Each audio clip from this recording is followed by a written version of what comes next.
तो सभी विद्यार्थियों के लिए बड़ी ही खुशखबरी की खबर है। जिन विद्यार्थियों ने अभी तक कुछ भी नहीं पढ़ा है तो उन विद्यार्थियों के लिए आखिरकार हम ले आए हैं जो 100% कल आपका रियल पेपर कक्षा 8वीं विज्ञान का यहाँ पे होने वाला है। वह पेपर आप यहाँ पे लाइव देख सकते हैं।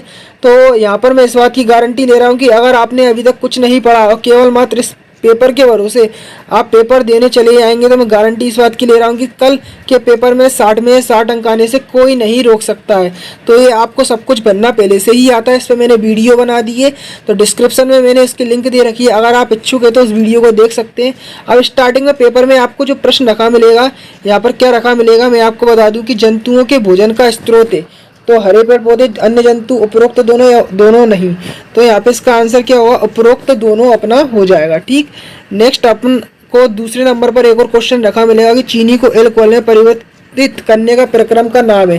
तो नाइट्रोजन स्थिरीकरण, मोल्डिंग, ठीक, यहाँ पे किण्वन और संक्रमण। तो इसका आंसर बताने से पहले कहना चाहता हूँ कि चैनल पर नया तो चैनल को सब्सक्राइब कर ले और बेल आइकन को प्रेस कर ले, इससे नेक्स्ट विषय के पेपर की वीडियो ठीक आपके मोबाइल तक पहुँचे।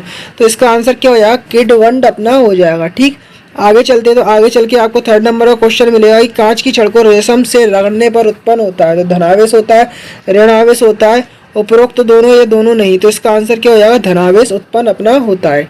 ठीक, अपन आगे बढ़ते हैं। तो यहाँ पे आगे चल के आपको फोर्थ नंबर का क्वेश्चन मिलेगा कि मानव शरीर में आयरन की कमी होती है तो लाल रक्त कणिकाओं के कारण, श्वेत रक्त कणिकाओं के कारण, रक्त पट्टिकाओं में, ठीक, इनमें से कोई नहीं। तो इसका आंसर क्या हो जाएगा, लाल रक्त कणिकाओं में, यह आंसर इसका हो जाएगा। ठीक, अपन आगे चलते तो प्राकृतिक संसाधनों को कितने वर्गों में बांटा गया है। तो इसका आंसर ऑप्शन देख सकते हैं 1, 2, 3, 4। तो इसका आंसर क्या हो जाएगा, अपना 2 बिल्कुल करेक्ट हो जाएगा। अपन आगे बढ़ते हैं। तो किसी भी पदार्थ को दहन के लिए कौन सी गैस अनिवार्य होती है। तो नाइट्रोजन, हाइड्रोजन, लिथियम, ऑक्सीजन। तो इसका आंसर क्या हो जाएगा, अपना ऑक्सीजन बिल्कुल करेक्ट होगा। ठीक, अब आगे बढ़ते हैं। तो आगे बढ़ के यहाँ पर आप देखेंगे सातवें नंबर का क्वेश्चन है कि जंतु विधियों द्वारा प्रजनन करते हैं। तो आप भी अगर इस पेपर की PDF फाइल डाउनलोड करना चाहते हो तो कुछ नहीं, डिस्क्रिप्शन में दी गई वेबसाइट की लिंक पर आपको क्लिक करना होगा। तो जैसे ही आप डिस्क्रिप्शन में दी गई वेबसाइट की लिंक पर क्लिक करेंगे तो यहाँ पर आप देख पाएंगे कि वार्षिक पेपर कैसा आएगा। तो यहाँ पर क्लिक करके वह पता कर लेंगे। ठीक, थोड़ा नीचे आएंगे तो यहाँ पे अब आपका कक्षा 8वीं का पेपर कैसे आने वाला है तो इस वीडियो को देखकर भी पता कर सकते हैं। और ठीक, यहाँ पे जो पेपर है वह यहाँ पर आप लाइव देख भी सकते हैं। ठीक, नीचे आएंगे तो अगर आप उस पेपर की PDF फाइल डाउनलोड करना चाहते हैं तो सीधा यहाँ पर आप क्लिक करना होगा। किधर, मैं आपको बता दूँ किधर क्लिक करना होगा, यहाँ पे कैसा आएगा। तो यहाँ पर ठीक क्लिक करेंगे तो जो पेपर देखा इसकी सीधा PDF फाइल डाउनलोड कर लेंगे।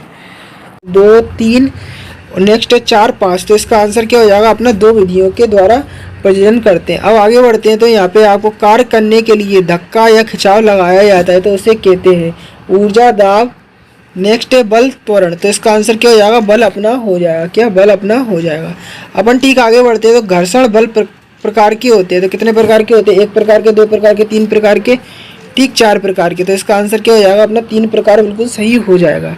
अब आगे बढ़ते हैं। तो यहाँ पे 10 नंबर का क्वेश्चन है, देख सकते हैं 20 हर्ट्ज से कम आवृत्ति की ध्वनि को कहते हैं तो अपश्रव्य ध्वनि, पराश्रव्य शोर। ठीक, यहाँ पे इनमें से कोई नहीं। तो कौन सी ध्वनि कहते हैं, अपश्रव्य ध्वनि कहते हैं।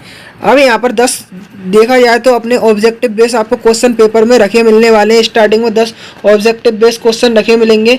तो यह जो पेपर है बिल्कुल परीक्षा के पैटर्न को फॉलो करता है।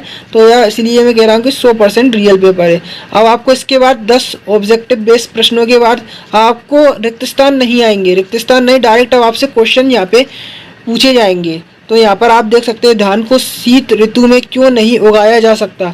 तो धान को उगाने के लिए बहुत अधिक पानी की आवश्यकता होती है, इसीलिए इसे शीत ऋतु में नहीं उगाया जा सकता। इसे केवल वर्षा ऋतु में ही उगाया जा सकता है। अपन आगे बढ़ते हैं। तो यहाँ पर आप देख सकते हैं सूक्ष्म जीवों के मुख्य वर्ग कौन कौन से हैं। तो सूक्ष्म जीवों के मुख्य वर्ग निम्नलिखित है। तो पहला है जीवाणु, दूसरा है कवक, तीसरा है प्रोटोजोआ, चौथा है शैवाल और 5वां है विषाणु। ठीक, आगे बढ़ते तो एल्यूमिनियम की पन्नी का उपयोग खाद्य सामग्री को लपेटने के लिए किया जाता है, क्यों।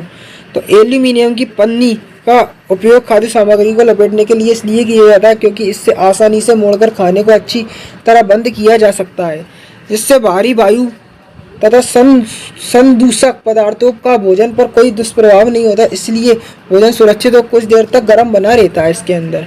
ठीक है, यहाँ पे अगला क्वेश्चन है, क्या हम अपने सभी प्राकृतिक संसाधनों को निरंतर उपयोग कर सकते हैं। नहीं, हम अपने सभी प्राकृतिक संसाधनों का उपयोग निरंतर नहीं कर सकते, एक दिन में समाप्त हो जाएंगे। ठीक, आगे बढ़ते हैं। तो अगला क्वेश्चन आपको देखने को मिलेगा कि हरी पत्तियों के ढेर को जलाना कठिन होता है परंतु सूखी पत्तियों के ढेर में आसानी से आग लग जाती है, समझाना है। तो इसका क्या लिखेंगे?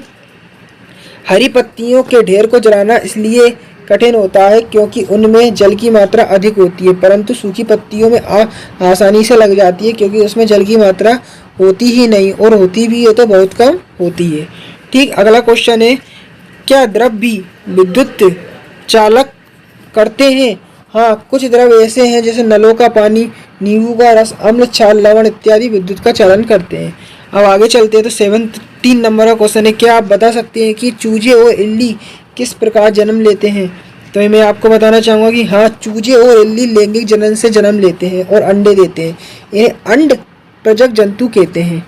ठीक, अपन आगे बढ़ते हैं। तो यहाँ पर आप देखेंगे कि बल कितने प्रकार के होते हैं, लिखना है।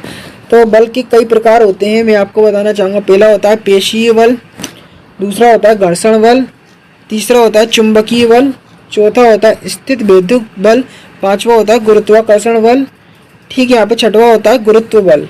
ये अपने बल होते हैं। अब आगे बढ़ते हैं। तो यहाँ पर आप देखेंगे अगला क्वेश्चन कि केले के छिलके पर कदम पड़ते ही हम क्यों फिसल जाते हैं? तो इसका आंसर क्या होगा? केले का छिलका बहुत चिकना होता है जिसमें घर्षण नहीं होता है, अतः जब हमारा कदम उस पर पड़ता है तो हम फिसल जाते हैं।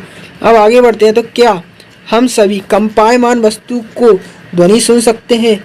नहीं, हम सभी कंपायमान वस्तुओं की ध्वनियाँ नहीं सुन सकते। हम केवल 20 हर्ट्ज से 20,000 हर्ट्ज के बीच की आवृत्ति वाली ध्वनि सुन सकते हैं। अब आगे बढ़ते हैं। तो आपको एक क्वेश्चन देखने को मिलेगा कि बुआई किसे कहते हैं? बुआई के बारे में आपको बताना होगा। तो बुआई के बारे में मैं आपको बताता हूँ। बुआई खेतों में बीज डालने की विधि है। इसके लिए अच्छी गुणवत्ता वाले बीजों का चयन किया जाता है। अच्छी गुणवत्ता वाले बीजों की अच्छी किस्म के साफ एवं स्वस्थ बीज होते हैं। ये बीज अधिक उपज देते हैं। बीजों की बुआई के लिए परंपरागत औजारों का उपयोग में लाए जाते हैं। यह कीप के आकार का होता है। इससे होकर बीज 2-3 नुकीले सिरे वाले पाइप से होकर गुजरते हैं। ये सिरे मिट्टी को भेदकर बीज को स्थापित करते हैं। आजकल बुआई ट्रैक्टर द्वारा संचालित सीड ड्रिल से की जाती है, जिससे बीज समान दूरी और गहराई पर रहते हैं तथा मिट्टी द्वारा ढक जाते हैं। ठीक, आगे बढ़ते हैं। तो यहाँ पर आप देख सकते हैं फैक्ट्रियों एवं आवास की मांग आपूर्ति हेतु वनों की अनवरत कटाई हो रही है। क्या इन परियोजना के लिए वृक्षों की कटाई न्याय संगत है? तो आपको बताना है, वर्तमान में जिस तेजी से जनसंख्या में वृद्धि हो रही है उसकी मांग की पूर्ति के लिए फैक्ट्रियों और आवास भी उतना ही आवश्यक है। फैक्ट्रियों में उत्पादन अच्छी कोटि का सस्ता एवं शीघ्र होता है तथा हजारों लोगों को रोजगार भी मिलता है। आवास मनुष्य की एक बुनियादी आवश्यकता है। इन आवश्यकताओं को पूरा करने के लिए मनुष्य वनों को साफ करके भूमि तैयार करता है, क्योंकि उनको वनों के अतिरिक्त कहीं खाली जगह उपलब्ध नहीं हो पाती। ठीक दूसरी ओर वनों के साफ होने से वन्य प्राणियों का आश्रय स्थल समाप्त हो जाता है तथा आदिवासी जातियां भी विलुप्त होती जा रही है। इसके साथ ही जीवन यापन हेतु भूमि कम होती जा रही है। इन परियोजना के लिए अन्य विकल्प ढूंढना आवश्यक है। कटाई इनका विकल्प नहीं है। ये आप लिखेंगे इसका आंसर। अब आगे बढ़ते हैं। तो अगला क्वेश्चन है, कोयला हमें कहाँ से प्राप्त होता है और यह कैसे बनता है? तो मैं आपको बताना चाहूँगा कि इसका आंसर कोयला हमें जमीन के अंदर से प्राप्त होता है। बाढ़ जैसे प्राकृतिक प्रक्रमों के कारण वन मृदा के नीचे दब जाते हैं। इनके ऊपर मृदा जम जाने के कारण वह संपीड़ित हो जाते हैं। जैसे जैसे घेरे होते जाते हैं उनका ताप भी बढ़ता जाता है। उच्च ताप व उच्च दाब के कारण पृथ्वी के अंदर मृत पेड़ पौधे धीरे धीरे कोयले में परिवर्तित हो जाते हैं। कोयले में मुख्य रूप से कार्बन होता है। यह प्रक्रम कार्बनीकरण कहलाता है। ठीक, अब आगे बढ़ते हैं। तो यहाँ पे आपको अगला क्वेश्चन देखने को मिलेगा। क्या है? टोटल 24 क्वेश्चन देखने को मिलेंगे आपको। क्या आपने कभी भोजन को पकाने वाले तेल को आग पकड़ते देखा है? जब तलने वाला बर्तन लंबे समय तक जलते हुए स्टोव पर रखा रहता है। अब यहाँ पे आप आंसर में क्या लिखेंगे? हाँ, यद्यपि भोजन पकाने वाला तेल कमरे के ताप पर आग नहीं पकड़ता है, परंतु जब उसका ताप कमरे के ताप से अधिक होता है तो यह आग पकड़ लेता है। यही कारण है कि जब तेल वाला बर्तन लंबे समय तक जलते हुए स्टोव पर रखा रहता है तो देह अपना ज्वलन ताप पर पहुंच जाता है और आग पकड़ लेता है। तो ये पूरा पेपर था, मैंने इसका आपको सॉल्यूशन पढ़ के बता दिया है। तो वीडियो अच्छा लगा हो तो चैनल को सब्सक्राइब कर लें और अन्य लोगों तक भी इस वीडियो को शेयर कर दें। तो अगर आपने अभी तक कुछ नहीं पढ़ा है तो इस पेपर को लगा लेते हैं, तो अब आपके अच्छे अंक आने से कोई नहीं रोक सकता है।